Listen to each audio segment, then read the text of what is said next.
The time, a pleasant Sunday afternoon in the early autumn of 1861. The place, a forest heart in the mountain region of southwestern Virginia.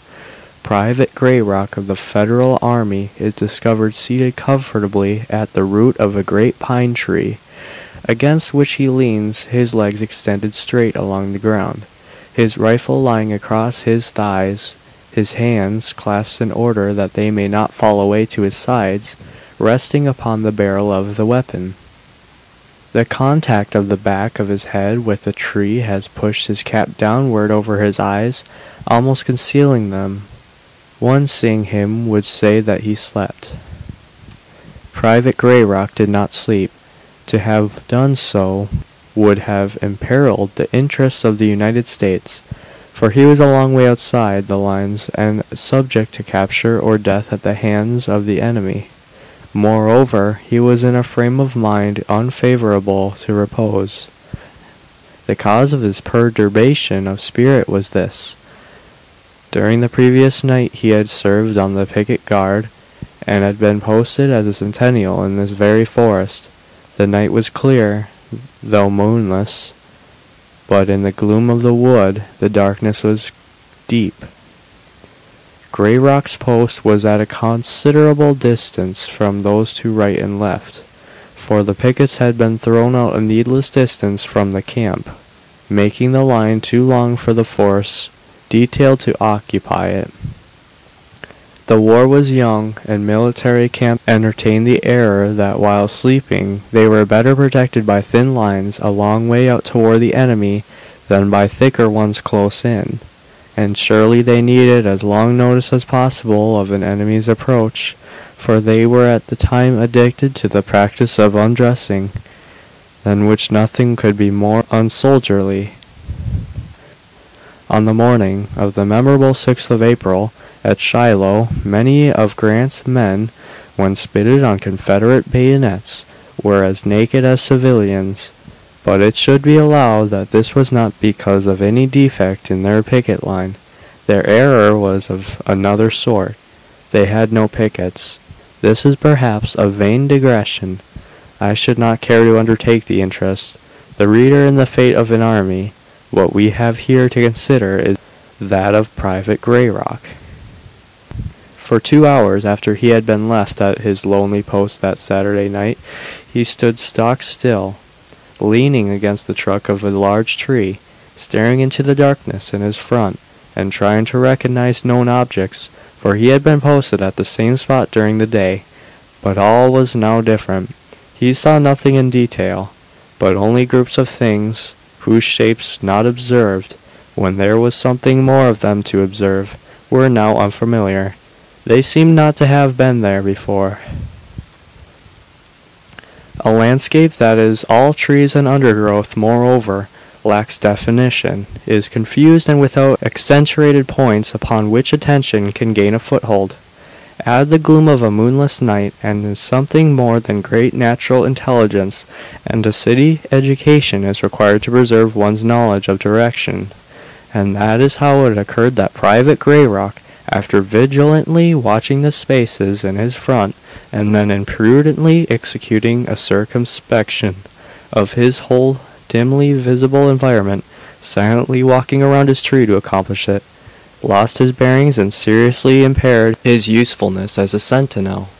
Lost at his post, unable to stay in which direction to look for an enemy's approach, and in which lay the sleeping camp, for whose security he was accountable with his life, conscious, too, of many other awkward feature of the situation, and of considerations affecting his own safety, Private Grayrock was profoundly disquieted.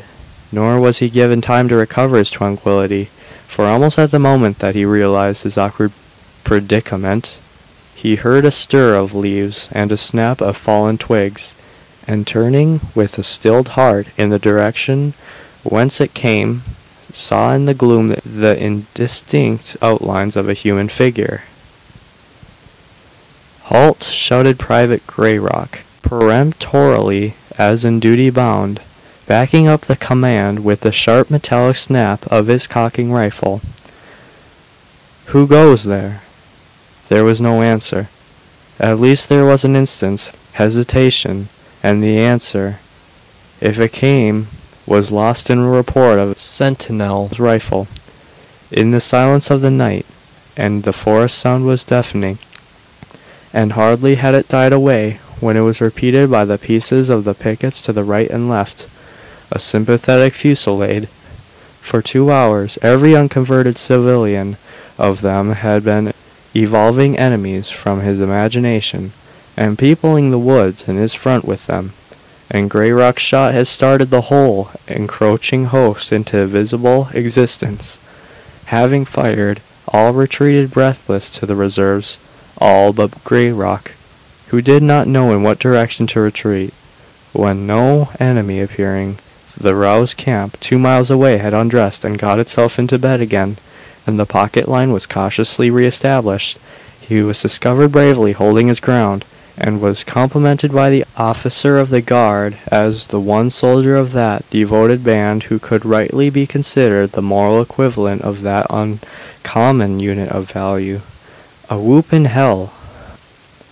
In the meantime, however, Grayrock had made a close but unavailing search for the mortal part of the intruder, at whom he had fired, and whom he had marked man's intuitive sense of having hit.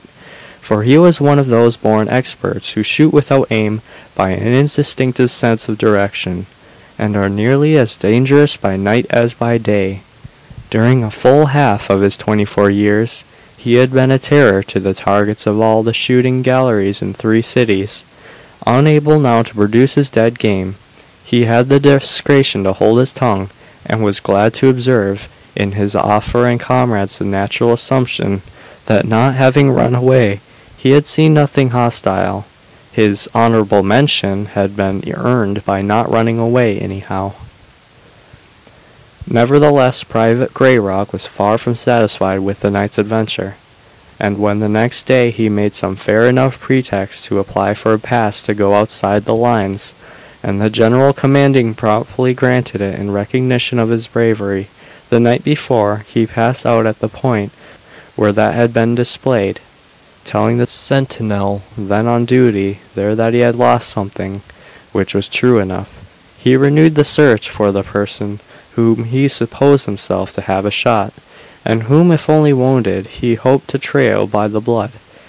He was no more successful by daylight than he had been in the darkness, and after covering a wide area and boldly penetrating a long distance into the Confederacy, he gave up the search, somewhat fatigued, seated himself at the root of the great pine tree, where we have seen him, and indulged his disappointment. It is not to be inferred that Grayrock's was the charging of a cruel nature, balked of his bloody deed.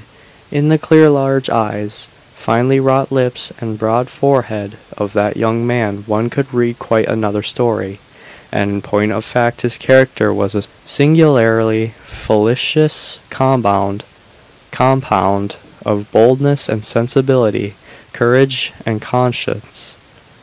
I find myself disappointed, he said to himself, sitting there at the bottom of the golden haze, submerging the forest like a subtler sea, disappointed in failing to discover a fellow man dead by my hand.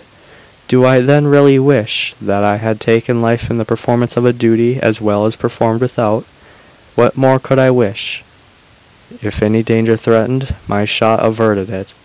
That is what I was there to do. No, I am glad indeed, if no human life was needlessly extinguished by me.